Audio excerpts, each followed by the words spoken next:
이제 서울의 정체성은 우리 시대에 만들어지고 있는 것이다 그 생각이 들어요. 우리가 우리를 보고서 이게 우리의 정체성이냐 이렇게 되는 게 아니고요. 외국에서 너희는 이런 거라고 말해주는 것들, 그런 시각도 좀 수용을 하면서 그걸 통해서 지금 막 구축이 되어가고 있는 중이다. 되게 흥미로운 시대에 우리는 살고 있다 볼 수 있습니다.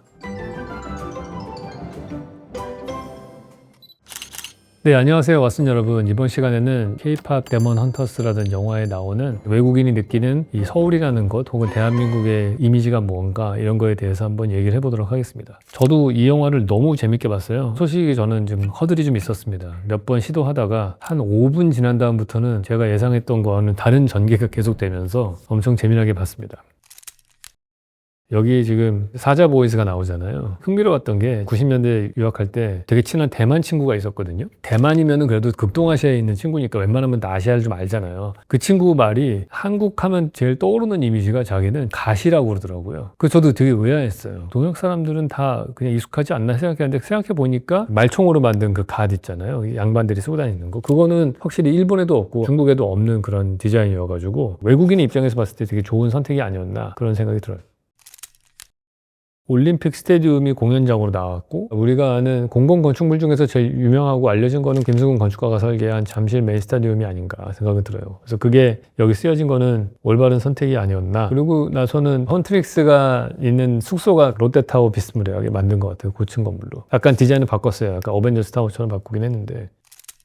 헌트릭스하고 사자보이스하고 처음 맞부닥치는 데 있잖아요. 하늘방에서 나와가지고 거기를 딱 좁은 뒷골목으로 설정한 거가 되게 재미난 설정이라는 생각을 했어요. 강북이니까 여기는 인도의 폭이 좁잖아요. 4m도 안 되는 데거든요. 둘이 이렇게 딱 마주치기에 제일 좋은 세팅이 되는 거죠. 서부 영화 보면은 두 명이 총잡이가 이렇게 마주 서가지고 대결하는 그런 공간 구조 같은 게 딱 나오는 거죠. 근데 움직이는 거는 이 두 그룹밖에 없고 나머지는 다 건물밖에 없는 상황이라서 완벽하게 딱 둘이 그냥 운명적인 만남을 하는 첫 만남 장소로 저는 제일 멋있는 세팅이 아니었나 그런 생각이 들어요. K-드라마 많이 보는 친구가 있거든요. K-드라마의 특징 중에 하나가 슬로우 비디오가 많이 나온다는 얘기를 하더라고요. 그게 딱 여기 진호하고 루미하고 처음 만날 때 딱 나오잖아요. 슬로우 비디오에 막 넘어지는 것부터 시작해서 딱 나오는 그 설정이 진짜 K-드라마를 너무나 잘 표현한 그런 게 아니었나 생각이 들어요. 그리고 저는 이 애니메이션에서 신경 써서 조율을 한 거가 주변에 간판들이 많이 나오거든요. 근데 그 간판에 영어로 된 간판과 한글로 된 간판의 비율을 한번 보시는 것도 흥미로울 것 같아요. 주변에 간판들, 스트리트가 영어로 되어 있는 것들이 대부분인데 한글이 중간중간에 끼어 있는 것들을 볼 수가 있어요. 제가 유튜브에서 한번 말씀을 드렸는데 외국인들이 보면은 동양의 간판들, 자기들이 읽지 못하는 간판들은 되게 장식으로 보여서 아름답게 느껴지는 효과가 생기고 반대로 외국 글자가 너무 많으면은 그냥 정보가 과잉돼서 오히려 디스트랙트 되는 효과가 생기잖아요. 근데 이 노래도 그렇고 이 애니메이션도 그렇고 꽤 많이 한국 간판들이 실제로 나오거든요. 주차 금지판이라든지 진짜 그 사진을 찍어가지고 그대로 만들었더라고요. 이 한글이 되게 이 사람들한테는 약간 들어갔을 때는 되게 좋은 효과여서 노래도 아마 보시면은 90% 정도가 영어 가사로 쭉 나오고 10%가 마치 킥으로 이렇게 딱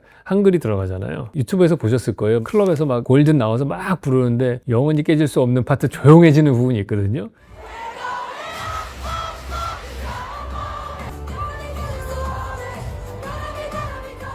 우리 어렸을 적에 클럽 가면은 잘 모르는데 그냥 대충 얼버무리면서 옛날에 팝송 불렀던 기억들이 다 있는데 그거에 거꾸로 된 경험인 거죠.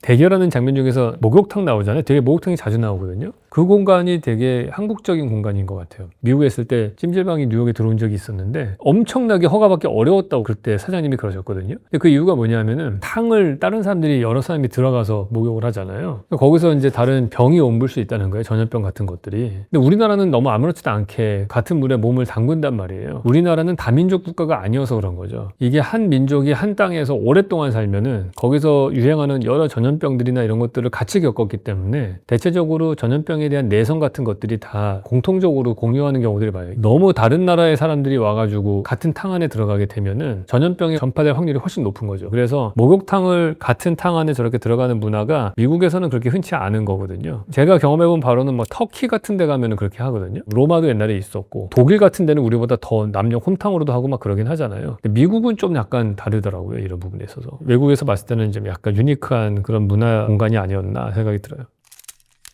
디노하고 루미하고 같이 처음 만나는 장면에 얘가 칼 들고 나오잖아요. 한옥 기와 지붕 위에서 한다는 게 되게 설정을 되게 잘했다. 국립현대미술관 나왔을 때 제가 뭘 하나 안을 제출한 적이 있는데 물론 떨어졌지만은 그때 공모전에서 저의 주요 컨셉 중에 하나가 경복궁 바로 옆에 있는 박물관을 짓는다면은 경복궁의 지붕을 볼 수 있는 시점이어야 된다. 일반적으로 경회루가 그 역할을 하고 있죠. 경회루에 올라가면 특별한 이유가 경회루가 2층 레벨이기 때문에 그 지붕을 쫙 볼 수 있게 돼 있거든요. 그래서 북촌의 여러 가지 캐릭터들을 나타내는 거죠. 좁은 골목길과 뭐 예쁜 대문 뭐 이런 것도 있겠지만은 사실은 진짜 중요한 거는 북촌의 지붕이에요. 그래서 같은 북촌을 찍더라도 주변에 배경인물도 없어야 되고 배경 건물도 없어야 되면은 북촌의 지붕에 가서 내리막 쪽으로 카메라를 잡으면 제일 좋게 나오는 거죠. 둘만 딱 나올 수 있게끔. 루미 앵글을 딱 잡았을 때 보면 뒤에 되게 아름다운 강북의 야경이 쫙 나오잖아요. 그런 식으로 카메라 앵글도 잡고 보통 보면은 셜록 홈즈에서 여러 번 얘기했지만 동양의 건축, 이 극동아시아의 건축은 지붕 중심의 건축이고 서양의 건축은 벽 중심의 건축이다. 그런 얘기를 많이 했는데 지붕이 이제 비가 많이 내리니까 되게 중요한 거라고 했잖아요. 그러니까 저런 지붕은 서양에서는 볼 수가 없는 건축 양식이거든요. 그 지붕 위에서 뭔가를 한다는 거는 얘네들이 봤을 땐 전혀 컨텍스트를 본 적이 없는 그 나라의 문화의 정체성이라는 게 뭐냐? 그거는 다른 데하고 약간 다른 점들을 찾을 때 이 정체성이 만들어지는 거잖아요. 그런 면에서 보면은 한국 서울을 배경으로 해서 만화가 찍어진다면은 그 공간을 설정할 때 다른 나라에서는 보기 어려운 공간을 찍는 거가 제일 좋을 텐데 그래야지 이게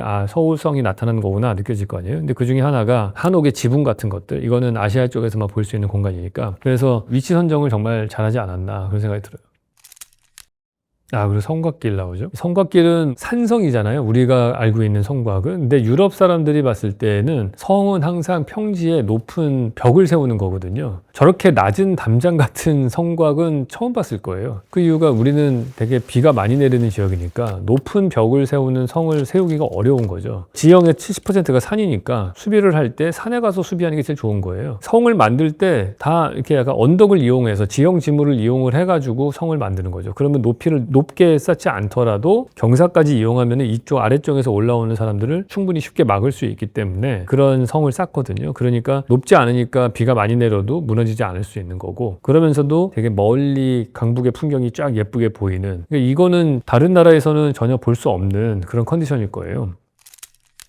그리고 이제 나오는 게 지하철이죠. 지금까지 되게 전통적인 것들, 성곽길, 북촌, 지붕 이런 걸 보여줬다면은 서울은 사실은 되게 모던한 도시이기도 하니까 그 모던한 거를 잘 보여주는 지하철 시스템을 보여줘야 되는 거죠. 근데 일반적인 지하철 시스템으로 하면은 대부분 다 우리는 지하에 터널에 뚫려 있잖아요. 굴 속에서 있는데 이게 되게 독특하게 지상으로 나오는 구간이 몇 군데 있죠. 동호대교 위, 그 다음에 청담대교입니다. 청담대교는 이게 더블데크로 돼 있잖아요. 위에가 자동차가 다니고 밑에가 지하철이 다니단 말이에요. 청담대교 위를 다니는 지하철 위에서 싸우게 되면은 되게 역동감 있는 느낌이 나면서도 배경으로 되게 멀리 보이는 한강이라는 풍경이 보이잖아요. 그러니까 이것도 위치 선정이 기가 막혔다. 저는 그렇게 생각을 합니다. 소니 애니메이션에서 여기 와가지고 되게 조사를 많이 했을 것 같아요. 보통 제가 아는 바로는 디즈니 같은 데에서는 만화 영화를 만들 때 그 이야기가 있는 그 나라에 가서 그 도시에 가가지고 사진을 다 찍는데요. 그래서 사진을 쫙 찍은 다음에 거기에 테마 컬러를 정한다고 하더라고요. 이 도시를 나타내는 색깔은 뭔가를 먼저 찾고 그 다음에 애니메이션을 만들 때 그 기본 키 컬러를 가지고서 쫙 그리는 거예요. 그리고 로케이션을 어디로 그릴 것인가 이것도 그 사진 찍어온 공간을 보고 하는 거죠. 그러니까 K-POP 데몬 헌터스 만들 때에도 분명히 미술 감독 같은 사람들이 가가지고 서울을 다 조사를 이렇게 로케를 한다고 하잖아요. 사자보이스하고 헌트릭스하고 만나는 건 좁은 골목길에서 만나면 좋겠다. 대결하는 느낌 날 때는 지붕 위에서 하는 와호장룡이라는 영화 있거든요. 와호장룡도 보시면은 계속 지붕 뛰어다니면서 싸워요. 이 사람들이 생각했을 때 동양 사람들이 칼로 싸우고 할 때는 지붕 위에서 싸우는 것들을 봐왔던 것들이 있기 때문에 그런 데서 싸우고 둘이 약간 달달하게 연애 무드로 바뀌면은 당연히 데이트 코스 같은 그런 성곽길을 선택을 하는 거고 현대적인 서울을 보여주려면 지하철을 보여줘야 되는데 그러려면 한강도 보여줘야 되니까 여기 청담대교로 하는 게 좋겠다. 이런 식으로 고민해가지고 그 스토리에 맞는 세트를 하나씩 고르는 건데 그거를 정말 잘하지 않았나. 저는 서울을 배경으로 하는 영화들을 많이 봤지만은 캐대언 정도 수준으로 보면서 서울이 이렇게 아름다웠나? 라고 느낀 적은 없었던 것 같아요. 물론 이게 애니메이션이다 보니까 되게 아름답게 미화를 시키죠. 그럼에도 불구하고 진짜 아이템 설정을 정말 잘했다. 로케를 정말 잘 잡은 것 같아요.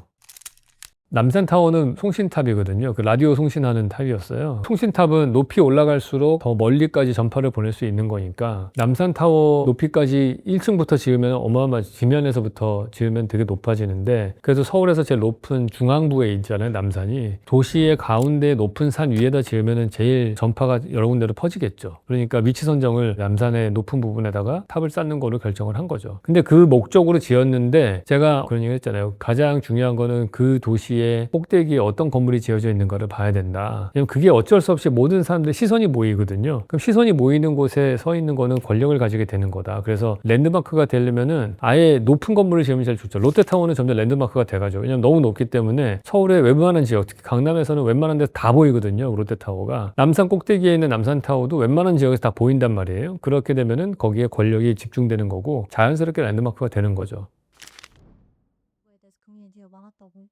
저는 100% 동감을 합니다. 그러니까 우리가 되게 빠른 시간 안에 한 3, 40년 동안에 압축 성장을 했기 때문에 그 안에서 뭐가 재밌냐면요. 압축 성장을 할 때 한 제너레이션에 다 지어진 거잖아요. 이게 거의. 그러니까 이게 부서지지 않는 거예요. 이걸 여러 제너레이션에 걸쳐서 지었으면은 앞에 세대 거는 부수고 새로 짓고 했을 텐데, 빨리 짓는데 빨리 지을 때 초반부에는 강북에 자동차가 만들어지기 전에 단계에서 만들어졌고, 후반부는 강남이라고 하는 자동차가 보급이 된 다음에 만들어진 도시잖아요. 거기서부터 일단 두 얼굴을 가지는데, 더 흥미로운 거는 자본시장의 성장 속도예요. 우리가 1970년대 집을 지을 때에는 집 지을 때 빌릴 수 있는 한 개인이 받을 수 있는 돈의 금융 시스템들이 별로 좋지 않았잖아요. 그래서 조그마한 집들밖에 못 지었어요. 조금 지나니까 다세대 주택 같은 걸 지을 수 있게 됐어요. 한 4층짜리 집들을. 근데 그거보다 더 발전하니까 대형 건설사들이 아파트를 지을 수 있게 됐어요. 그러니까 여기에는 조그마한 주택 규모에서 아파트 같은 대형 1000세대가 넘는 단지부터 고층 건물까지 다양한 형태가 하나의 도시에 존재한다는 거예요. 도쿄도 사실은 그렇게 볼 수 있거든요. 그렇게 지어지는데 우리가 가지고 있는 되게 독특한 특징이 경사대지가 많다는 거거든요. 그러니까 한 도시 안에서도 초창기에 지어진 데는 해방촌 같은 달동네가 만들어지고, 그 다음에 아파트 단지가 경사지에 만들어진 경우도 있고, 이게 막 두 개가 공존을 하는 거죠. 그래서 어느 시대에 되느냐, 어떤 금융 시스템을 이용했느냐, 땅의 기울기가 어떻게 되느냐 등등에 의해서 막 되게 막 다양한 것들이 많이 나오는 것 같아요. 그리고 주변에 산이 되게 많잖아요. 그 건물과 건물 사이로 배경으로 항상 뭔가 산이 있어요. 그게 이제 중간에 걸려있는 풍경이 되는 거죠. 그러니까 우리가 녹지는 사실은 주변에 공원이 많지는 않지만은 멀리서 바라보는 자연이 많은 도시인 거예요. 솔트레이크 시티인가 그걸 보시면은 유타 재즈, 로키 산맥, 눈 쌓이는 이런 것들 막 로고로 나오거든요. 그 도시에 가면은 배경이 항상 큰 산이 있어요. 근데 우리는 그런 도시보다 훨씬 큰 메트로폴리스잖아요. 인구 1000만 명의 그런 대형 도시인데 주변에 항상 이런 산이 배경으로 걸려 있는 거가 외국인들이 봤을 때는 되게 특이하다고 생각을 하더라고요. 일반적으로 제국의 도시들이 대도시인데 제국들은 다 평지에서 만들어지거든요. 제국으로 성장을 하려면 평지에 마차 타고 다니면서 무기로 전쟁하고 이래야지 되는 거라서, 중국의 중원 같은 데 있는 것들 땅에 제국이 만들어졌고, 이집트 같은 데도 나일강 하구에 평지에 만들어지고 그런 거잖아요. 근데 우리는 제국이었던 적이 없죠. 현대 산업화가 된 다음에 도시가 만들어졌는데 주변에 산이 되게 많은 거가 독특하다 볼 수 있어요. 저는 이 캐네온을 보면서 되게 안타까웠던 거는 마지막에 남산에 가가지고 아레나를 지어놔가지고 사람들이 거기서 공연을 하잖아요. 우리가 그리스 아테네 갔을 때 파르테논 신전이 있고 바로 밑에 원형 극장이 있었잖아요. 그래서 그 산 꼭대기에 그런 공공의 공연장 같은 게 있다는 건 되게 좋은 효과인데, 안타깝게도 서울시 전체를 통틀어서 K-팝 공연을 할 수 있는 아레나 공연장이 없다라는 게 좀 어이가 없어요. 지금도 뭐냐, 일산에 가가지고 그냥 야외 경기장에서 공연하고, 그렇게 글로벌한 팝스타들이 많은 나라인데 어떻게 서울에 아레나 경기장이 없지? 특히 서울 같은 경우에는 중국에서도 올 수 있고 일본에서도 올 수 있기 때문에 한중일 3국에서 봤을 때 제일 좋은 위치거든요. 라이브시티 아레나 그 참여해서 일을 할 때 그쪽 일산에서만 하더라도 반경 비행기 타고 1시간 반 이내에 올 수 있는 사람의 숫자가 억 단위예요, 인구가. 그러면은 진짜 이거는 뭐 어마어마하게 위치 선정이 진짜 좋은 거거든요. 최근에 나온 얘기 중에서 그거 괜찮은 것 같다라고 생각했던 거가 여의도에다가 만드는 걸 제가 계획한 얘기를 들어봤거든요. 국회의사당이 만약에 세종시로 옮기게 되면은 국회의사당 그 앞에 마당이라든지 이런 데 엄청나게 빈 땅들이 많거든요. 엄청난 어트랙션이 될 수 있는 거죠. 특히 여의도 같은 경우에는 증권회사나 이런 업무시설이 많은 데잖아요. 업무시설이 많은 곳은 공동화 현상이 저녁 시간에 생기잖아요. 그러면은 그 사람들이 다 빠져나갔을 때 이 사람들은 오히려 저녁 시간에 거기서 공연을 보고 끝나고 나서 쏟아져 나오면 그 많은 사람들이 거기에 있는 상권을 다 쓸 수가 있기 때문에 때문에 중복해서 시설들이 들어가지도 않아도 되고 위치적으로는 여의도 같은 데가 되게 좋은 거죠. 업무 시설이 많은 곳에다가 만들어 놓는 것이 어떻게 보면 그 기존에 있었던 인프라들을 잘 이용하는 데 도움이 될 거다 그렇게 생각은 들어요.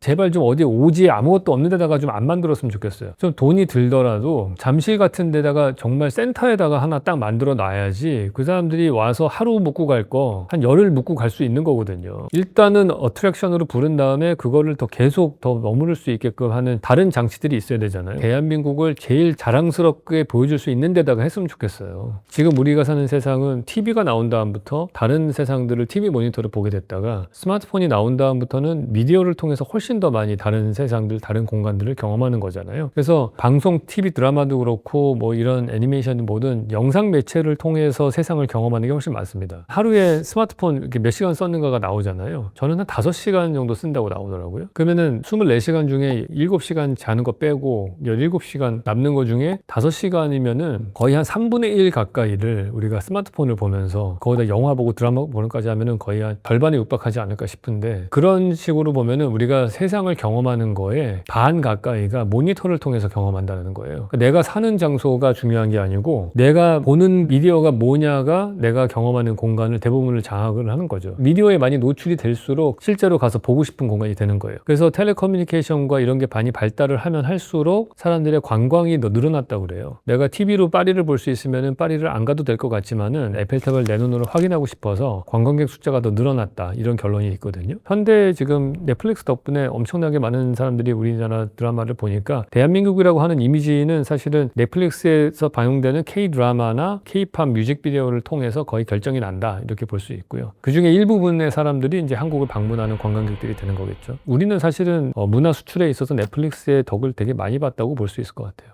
요번에 제가 김풍 씨랑 방송 때문에 베를린을 갔다 왔는데 김풍 작가가 그 얘기를 하더라고요. 캐대헌이 한국 사람이 만들었으면 실패했을 것이다. 그 나라 사람들이 안 만들어서 성공했다는 거예요. 만약에 한국 사람이 캐대헌을 만들었으면 국뽕 차가지고 막 이상한 오바해서 뭔가를 막 넣으려고 했을 거고 그러다가 망하지 않았을까. 자국 문화를 소개할 때 받아들여지는 사람 입장에서 객관적으로 그냥 우리가 아는 이미지랑 다를 수 있잖아요. 그런 면에서 캐대헌을 캐나다 출신의 교포가 만들었기 때문에 자기가 생각할 때 한국적인 공간은 이런 거야 라고 하는 거를 외국인이 봤을 때 받아들이기에 합당한 그런 걸 넣지 않았을까. 이제 서울의 정체성은 우리 시대에 만들어지고 있는 것이다 그 생각이 들어요. 정체성은 우리가 우리를 보고서 이게 우리의 정체성이냐 이렇게 되는 게 아니고요. 다른 데에서 야 너의 정체성은 이거야 라는 시각도 되게 중요합니다. 우리는 아직까지도 조선적인 게 우리의 정체성이라고 생각하는 경우가 많잖아요. 대한민국의 정체성은 우리 캐대헌에서 보셨다시피 K-팝 문화도 나오고 광북도 나오지만은 지하철도 나오고 목욕탕도 나오고 이런단 말이에요. 그게 이들이 봤을 때 우리나라의 정체성인 거예요. 외국에서 너희는 이런 거라고 말해주는 것들 그런 시각도 좀 수용을 하면서 우리의 정체성이 이제 지금 막 만들어지고 있다. 그걸 통해서 지금 막 구축이 되어가고 있는 중이다. 되게 흥미로운 시대에 우리는 살고 있다 볼 수 있습니다. 제 눈에는 고칠 것들이 너무 많거든요. 더 좋게 만들어야 될 게 많은데 캐대헌이나 이런 데 아름답게 표현되어 있는 이거는 마치 리얼리티가 아니고 필터를 써서 사진을 찍은 거랑 똑같은 거잖아요. 그러니까 우리가 지금의 우리 현실을 제대로 보고 있는가. 물론